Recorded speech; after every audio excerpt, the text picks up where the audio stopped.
What's up, everybody? Maestro Javi here, joining you guys to do a quick little settings tutorial kind of walkthrough. I know a lot of y'all have been waiting on this. I apologize for the last one. I did post one before, but there was a lot of background noise, so I had to kind of fix the mic a little bit. Hopefully, it sounds better now. We'll find out. We'll see if we pick up more background noise or not. I have to redo this thing again. But either way, I also made a mistake on the settings anyway, because there's a part of the settings that I haven't messed with in a while that I got wrong. But hey, we all make mistakes. So now that I learned that this part is important, let's just cut right to it. Awesome. All right. So, Quantum Shift. First of all, thank you for joining me and for subscribing to Quantum Shift. The settings that I'm about to show you are the basic signal settings. The signal settings are what give you these buy and sell signals. What triggers the buy and sell signals? The buy and sell signals are triggered by what I look for a potential setup for a move. The A++ setup. What is the A++ setup? The A++ setup is a cross inside one of our trigger candles. Our trigger candles are our blue and purple candles. The non-premium, you do not need premium to trade Quantum Shift. You can use essential, you can use basic. So if you do that, and I'll show you exactly how to get rid of an error if you are using essential or basic. But basically, you're looking for this cross inside the body, right? This is what's going to trigger, right? You can see here on the buy, you can see here on the sell, right? That's what's going to trigger. When we see back-to-backs like this, it's usually range. But again, right, what did we see? We saw the purple candle held the ground, and you saw the push down. And then the blue buy here up against a level. How are these level forms? They're formed by our EMA crosses. Could not break through, and then again rejected. All right. So this is what forms the crosses. The signals here, right? And to get these to trigger on our settings, all we got to do is go to the quantum settings. I'm just going to scroll out a little bit so we can see a little price action. All right, so here we go. We go to Quantum Shift, go to settings, and in here, if you are a non-premium user, again, you do not need premium to trade Quantum Shift. You can use non-premium and trade the 1 minute, 5 minute, and on, right? Any higher time frame over the 1 minute. All you got to do is click on premium. You should be able to use it like it's normal, like you would be able to use it on any other time frame, on any seconds time frame. I have videos on me trading on the 30-second. I have not traded on the 30-second in about 2 months. I've been mainly watching the 1 minute and the 5 minute since, and I've been having a great couple months. So here, this is where you're going to check mark. Next, right, what is this right here? This higher time frame trend display. This is our table that's going to display the previous time frame. Right, I checked off non-premium, so this one got erased because I don't have premium. I can't get the second. If I uncheck it, it should reappear. There it is. Right. So the next one I want to look at is the next time frame that I would normally use as a trader to look for if I was using two screens. This is mainly if you're a single screen trader, right? If you're trading off of one screen and you want to know what's going on in the next time frame that you'd like to use. I like to use the 5 minute. So here you can adjust whatever you want. You can go by ticks. You could go the 1 minute, 2 minute, 3 minute, 5 minute, 10 minute, 15 minute, 30, whatever you want. All right. I like to look at the 5 minute if I'm on a single screen. So that's what that's set at, the 5 minute. Anything other down here, I'm going to make another video explaining what each of these detail settings do. I do not use any of these at all. And you could filter out some, potential fake moves here and there, but you're going to end up filtering some good moves as well. So this is why I don't bother to use these personally.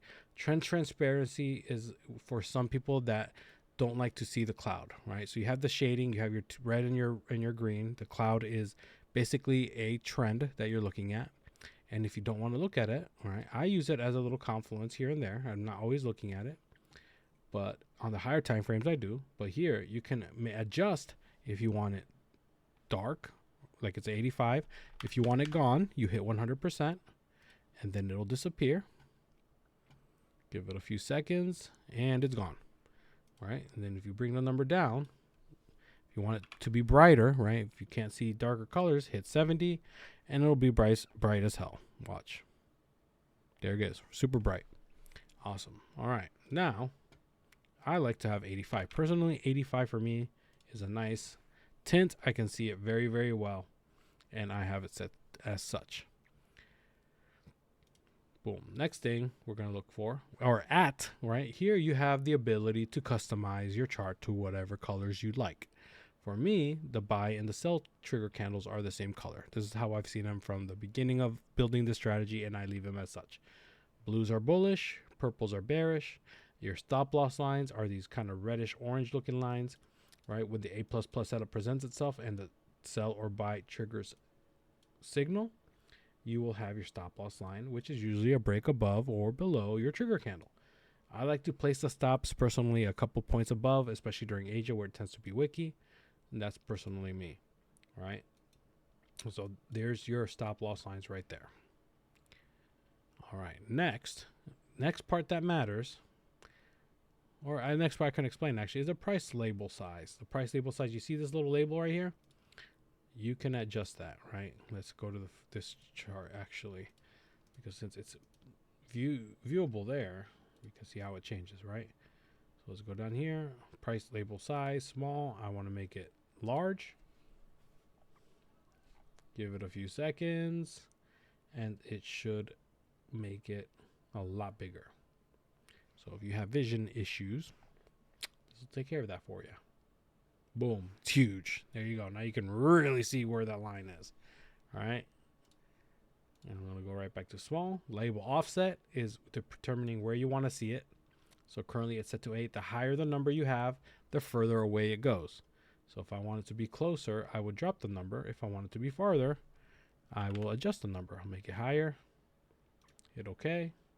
And this will move a little bit to the right.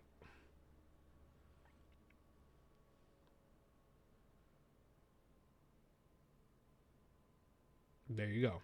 So here's your movement. Boom. And then you can adjust it however you want. If you want it to be closer, you can. However you like. All right. Next part that I look at. This is the settings for your signals. Custom signals. Enable chart signals. You have to check box this to see your signals. Next part, right, is enter on trigger candle. Once per bar close is the main. I only look at these when the bar closes. All right, enter on trigger candle. The trigger candles are our colored candles or the triangle candles. The triangles are a confluence meant for the seconds time frame. You do not need to worry about these on the higher 1 minute, 2 minute, 5 minute. They're just an added confluence for mainly the 15 and 30 second. And I will make a separate video about that. So the triangles don't play any significant role on the 1 minute or higher time frame. So you can ignore those. But you want to have that check marked. Non-trigger. Allow entry on trigger candle and allow entry on non-trigger candle. The non-trigger candle is just a triangle without the candle. Again, without the candle without the triangle. And it'll act the same on any higher time frame. 1 minute, 5 minute, every single one. All right. The next part of the signals filters that you want to have checked is this filter for signal cross. So that's the cross right here that you see. And then you can ignore everything else here. And then you could ignore these two as well. And the max point risk is up to you. However you want. If you want to only look for plays that, you know, risk 20 points, you can do that and it'll filter that for you. But you gotta use you gotta check mark here, filter for max point risk. On volatility days, like days like New York session, it varies. So I like to leave it off just to kind of gauge, and I watch it myself. Now, the next part that matters here is the max bar since trigger candle for entry and the max bar signal cross for entry. I have both set to 1 within one candle because that's what I want. I want these signals to only trigger when these crosses form within one candle of my trigger candles. All right. A cross in front will trigger it afterwards, right? But these are risky because usually the move is already happening. All right. This is a bad signal because of the size of the candle, first off, right? And obviously this is right before today's session. We were on a holiday Monday. It closed. Big little volume that came in at the end of the day. And then here's our 6 p.m., right? Asia session opening, 5 minute. Kind of the same idea, but it did play out beautifully here.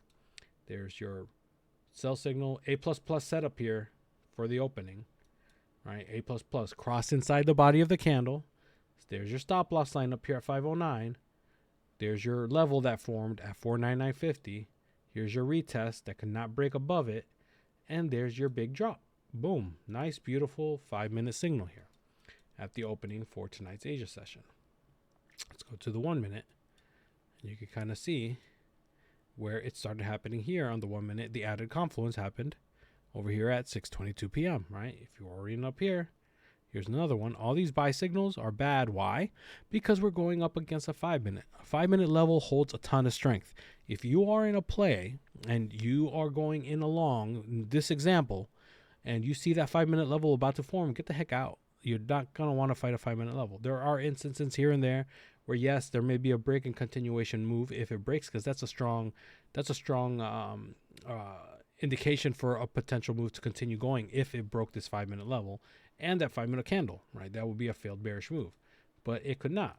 This buy signal is risky because of where this level was. You had no room for it to go. You have another little sell signal here. Then you had another little buy signal here. Again, fighting all these bearish candles, downtrending hard, 5-minute level up above, failed again, right? Failed, boom, pushed down. Another one doing what? Challenging this level that formed before, could not break through it. There's your continuation, and there's your big move down, and you're seeing this happen over and over again. Strong uptrend, right? This pushed up, and it almost tapped the level up here, right? This would have given you 38, almost 10 points on that. Not horrible. But again, risky because the cross happened below. What's it doing? It's challenging the cross.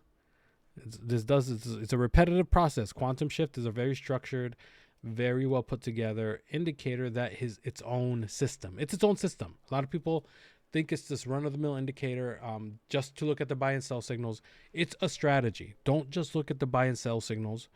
We run weekly study sessions every Sunday evening, 7 p.m. Eastern time, to help understand how to use Quantum Shift. You don't have to pay extra. Once you subscribe, you have access to the chat.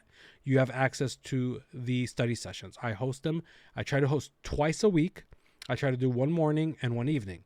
The morning one varies in times as depending on how my schedule may work. The Sunday evenings are set in stone unless there's a conflict of schedule and I have to make an adjustment, whether I change the time or I change the date. Well, it will be done, but it will be made up for. This strategy, this system that I built, this is a personal thing for me because it took me a long time to build it, to work on it, and it also helped me save my family from being homeless. If you follow Discord, if you guys follow my content, I've been in 2 car accidents. I've had back surgery. I had to quit my job, and I didn't have any other income at all. And I started building. I was already working on this strategy for a while, and it finally pieced it together, and it became something that I used to stay consistent. So my thing is consistency. My thing is following the same routine over and over again because that's what pays me. I'm not worried about hitting a home run. Do home runs happen? Yeah. Here's a good, nice, big play. Would I have caught this whole thing? No, absolutely not. I would have taken my points. I would have moved on, waited for another potential setup, and then continue on from there, right? We're all a little different. We all have our style. But the important thing about this that I always try to say, it's an added confluence for many different strategies. You can use it as confluence with orb. You can use it confluence with fibs, with FEGs. It adds a little bit of structure, right? Because you have your candles that you can use as guides. You have your setups. You have your stop losses on plays. Everything is here to kind of help guide you without having to play a guessing game. And each study session that I run, is built to make you understand it. You don't need to sign up for coaching. You don't do any of that. What I provide for coaching, I go into detail on my personal, takes. And obviously there's also this box here. This box is a sauce of mine that I share with my students only, right? I use this as an added confluence. These boxes play a huge part in Asia session and also as an area of interest during New York. I catch a lot of really good trades off of these, especially when there's multiple confluences lined around them. So there's outside of that, I like to show how I trade off Tradeovate. I go into a lot of details. I try not to focus it on Quantum Shift because you guys have access to my YouTube videos for free. You guys have access to the quantum study sessions if you're subscribed to Quantum Shift. Outside of that, y'all, I hope this helps with those setups. I hope this helps you guys understand the settings. I went into a little bit of a little rundown of Quantum. The level play is I combine the level play with the EMA play. I look for reactions of my EMAs curling on the level to see if there's a potential shot for a bounce, things like that. But I go into detail. I'm going to make more videos. I'm going to make more videos of me trading on the 1 minute and using the 5 minute as my confluence as well. I have both charts back to back like this. I have my 1 minute and my 5 minute. So I'll be making more content based on how I'm currently trading. But the setups on the 30-second are the identical setups on the 1 minute and the 5 minute. They don't change. So you guys go back and look at my older content. The settings, the setups for the A++ are the exact same. Everything is the exact same on every single time frame. So thank you all for joining me here. Please like, subscribe, hit that bell, do whatever you got to do on the YouTube stuff. I'm still kind of new to this. But I look forward to seeing you guys in that quantum chat. I'm looking forward to seeing all the new folks joining those sessions. And let's trade safe and have fun. Have a good night or good morning. Peace out.